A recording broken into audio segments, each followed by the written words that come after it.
Well, hello, greetings and salutations. Thank you for clicking on this here video. Before we get into the video, I have a couple of disclaimers to throw out there. First of all, this video is not meant to say that the XFS file system is bad or unstable or that you shouldn't use it. This video is talking about my experiences with XFS, and it turns out that I'm uncomfortable using it on my personal machine. XFS is still a very interesting and neat file system, and it might be wonderful for like media partitions. It might be great for servers, but I don't think it's such a hot idea on a personal computer now. And the reason why is because of the experiences I had yesterday, and we will talk about those shortly. The second disclaimer that I'd like to make is that this video is dedicated to Jeremy O'Connell at Cyberweb Solutions. Those of you who follow my channel will know that Jeremy O'Connell is Mr. Server of Mr. Desktop and Mr. Server fame, all those lovely podcasts that we have done. When I started screwing around with XFS, he said, well, let me know how that works because you might run into some trouble. He said there's the chance that you could lose data. You could have some weird stuff happen. Just let me know if anything does. So he turns out to be correct that yes, I did have some very weird things happen. And that's what this video is about, because now I have to go back on what I said before. Because the last video I posted was talking about how much I thought XFS was cool and how well it was working for me. So this entire series of videos on XFS just may go poof, because I really don't like to leave things up where I'm saying something that I find out later is wrong. So I might just get rid of these videos. We will see. But anyway, so what happened, you're asking, those of you who are XFS fans and have been following this little trilogy? Well, yesterday I was sitting here, and I guess it was the middle of the afternoon, and I was running a virtual machine, and I had email up and a couple of other things running, and I'm just typing along, doing my thing, and the machine just shut itself down. I mean, just hard crash gone, no graceful shutdown. I mean, it just powered itself off. And I thought, well, that's weird.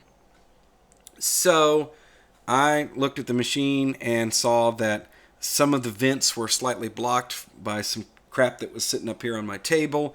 And so I propped the machine up and restarted it. Well, it worked fine. Not a problem. It's still running. So I figured it overheated because I had a bunch of stuff going at the same time. Now, this machine has never done that before. Not once has it ever gotten too hot and said, oh, thermal protection kicks in and it says, I'm too hot, I'm going to shut down. Nope, never happened, not once. But like I said, the air vent was kind of sort of blocked, or at least looked like it, so that's what I thought. Fine. So yesterday evening, I'm playing around here on the computer, and I am working with a piece of software called Sound Converter.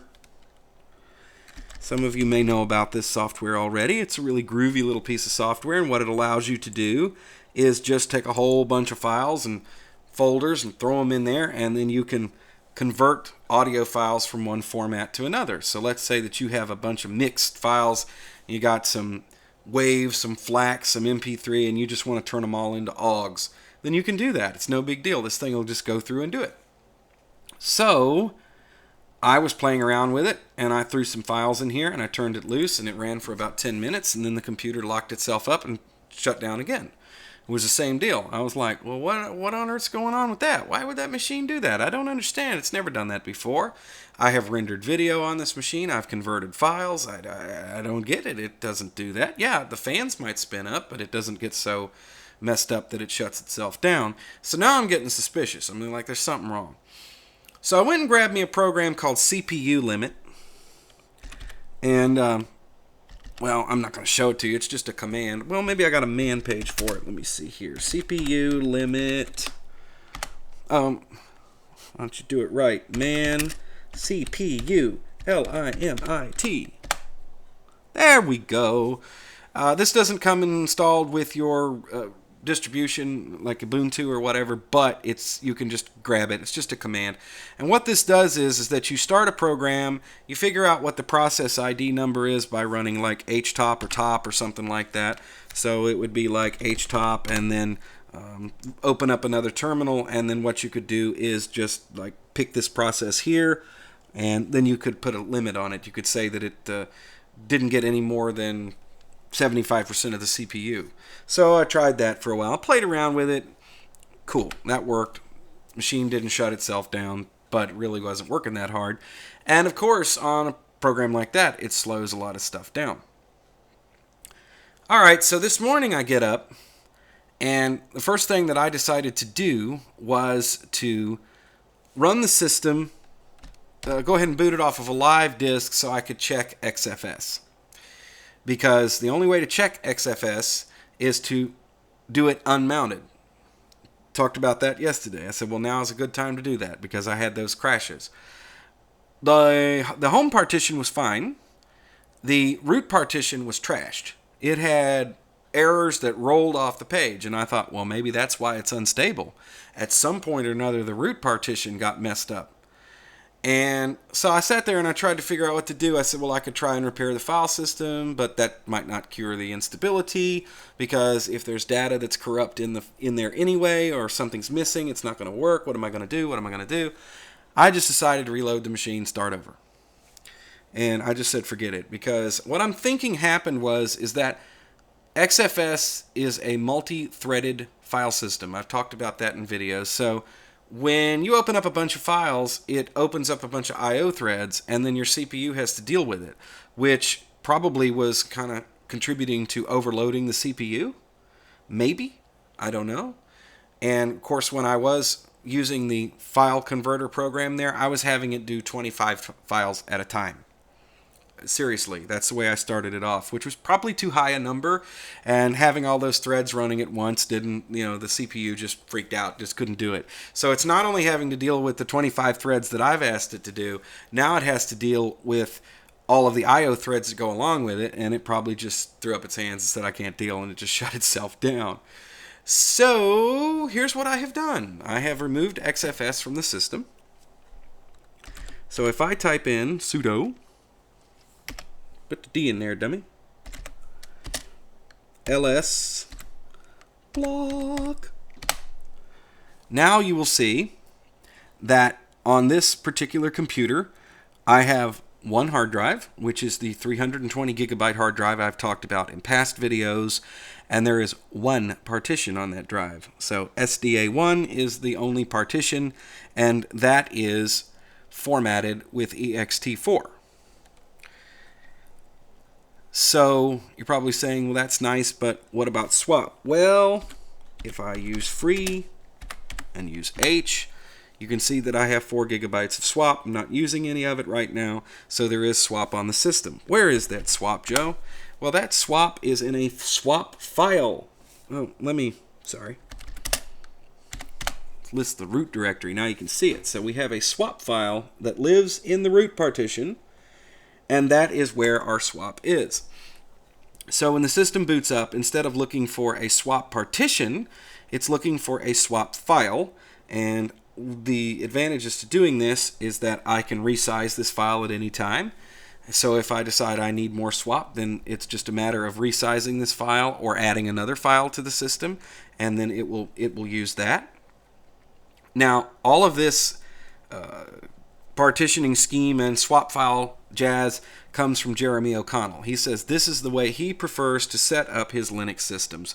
And I figured this morning that, well, if I got to reload it anyway, might as well give Jeremy's idea a shot. And there's another reason for it too, and that is that I think I'm going to get me a new hard drive for this machine anyway. I'm going to get me either an SSD or an SSHD. So when I do get that hard drive, all I'm going to have to do is to ghost this partition using Clonezilla, and then I can put that partition back on the new hard drive, resize it to fill it with gparted, boot the machine, and off we go. And I don't have to reload anything. So that is why I did it this way. There's no swap partitions in the way. There's nothing like that. It's just one partition. Just resize it. And remember when we were talking about XFS, I said that XFS didn't like to be resized. So I'm now using ext4, and it doesn't mind being resized. So once you go through the process of creating a swap file and telling the system what it is and where it is, to make it stick, then you just go into FS tab. So XFS tab. Alright, making sure I got it right there. Typos, people just, I can hear everybody out there laughing at me. So I'm going to make sure I get it right. Okay, so look, now you see in my tab here, my FS tab file, that my swap partition is a file. So that's where that comes from. I can add more files to the system. I can do that if I want to. So I'm trying it Jeremy's way, because he likes to create swap files instead of swap partitions. He says this makes life really easy. So I'm going to see how this rocks. Now, I doubt very seriously whether I'm going to recommend this to new clients, because you do have to go through quite a process to get this working. And you have to go through, like, you know, because when you install the system, it complains that it doesn't have swap space, but you have to skip over that. So that you would install it, and then what I did this morning was I installed the system, and then I used GRSync to put all of the data back into the home directory on the new system before it boots, then boot it, then switch to a TTY, do all the updates, and then I did something really cool. A viewer not too long ago told me that GDebi, the package installer that we talked about a little while ago that I use all the time, that's ordinarily thought of as being a graphic installer, guess what? GDebi works from a command line too. So this morning I didn't even have a desktop running, and I was installing all my deb files and stuff like that. It was really awesome. So I don't remember who told me that, but thank you, because that came in real handy, and it's a lot easier to work with than DPKG, because DPKG, you have to deal with dependency issues, and it's harder to do, whereas GDebi says, oh, no problem, you need dependencies, and it goes and gets them. And so that was pretty cool. So that's it, gang. That's how this system works. Now, as far as performance is concerned, with a swap file and one big, huge ext4 partition, it's not bad. I do notice the slowdown. I haven't opened up any virtual machines or done anything with any large files yet. So I know that this is going to be a little slower than what I had been getting with XFS. And I probably will miss the speed a little bit, which is why I'm thinking about getting an SSD or an SSHD. But this is stable. I have never had these sorts of issues with ext4, and I've never seen the list of errors like I saw this morning coming out of XFS. I mean, yeah, ext4 every now and then it'll find a lost inode and it'll move it to lost and found, and you see that. This was pages and pages and pages of stuff that scrolled by. That root partition, even though it ran, it was trashed. So we're going to see how ext4 goes. So I want to say thank you to Jeremy for helping me out here, even if it wasn't directly. He gave me an idea of how to do this so I could move this from one system to the next real easy. And I want to see how this works. I've just never done it this way before. And I also want to say thanks to everybody who has made suggestions for things. I learn all the time. You know, the world of Linux is so huge that there's so much to know that nobody could know it all. But like I said, somebody told me the other day, well, did you know that you can use GDebi at a command line? No, I didn't. Let me try that. Boy, that works. That came in real handy this morning. And so anyway, thank you for watching. Do check out freedompenguin.com. Freedompenguin.com has lots of great articles about Linux. Also, check out Easy Linux on the web. And check out Easy Linux on Facebook. And if you do, give it a like. I would appreciate it. Thank you for watching this video. I don't know how long this video is going to stay up, because at some point I'm probably going to take the other videos down. You know, like, I just really don't. People come across these videos, and then later on I'll say, well, don't do that, or, you know, I want them to do a retraction. They won't see that, and they'll, you know, run off and format all their drives with XFS, and then all of a sudden things don't work. You know, I don't want that to happen. You know, I think XFS is best left to those who know how to make the best use of it. And for a media file, you know, like a media partition, fine. Or on a server, fine. You know, data partition that you can really manage it and all that stuff, great. It's kind of like ButterFS. ButterFS is neat too, but I don't know whether it's going to work for a general system. So for now, we're going to stick with ext4 and be happy. All right, gang. Talk to you later.